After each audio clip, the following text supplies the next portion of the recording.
இந்த தேர்தல் கிராமப்புறங்களில் இலவசத்திற்கும் 2500ங்கிற இலவசத்துக்கும் நகர்ப்புறங்களில் மாற்றம் வரணுங்கிற பெரிய கேள்விக்கும் பதில் சொல்லியிருக்கு. படித்த எல்லாருமே கிராமப்புறங்களில் இருக்கிற எல்லாருமே போட்டிங்க வாக்கு. ஆனால் நீங்கள் போட்ட வாக்கு போட்ட அன்னைக்கு ஒரு குழந்தைக்கு ஒரு பிரச்சனை நடந்திருக்கு.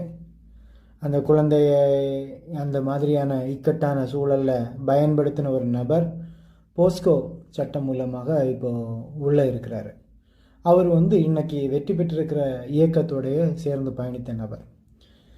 எவ்வளோ கொடூரமான மக்கள் கூட நீங்கள் பயணிக்கிறீங்கன்னு பாருங்கள். நீங்கள் எதற்காக ஒருத்தரை தேர்ந்தெடுக்கிறீங்கன்னா உங்களுக்கு நினைக்கிறீங்க இன்னைக்கு இருக்கிற பிரச்சனை எல்லாம் தீரும்னு. ஆனால் அந்த பயணத்தில் இருக்கக்கூடிய ஆள், அதுவும் பொறுப்புலையே இருக்கக்கூடிய ஆள் எந்த மாதிரியான சிந்தனையோடு இருக்கிறார். அப்போது உங்களுடைய வாக்கு எதை நோக்கி இருக்குன்னா, நீங்கள் தற்காலிகமாக ஒரு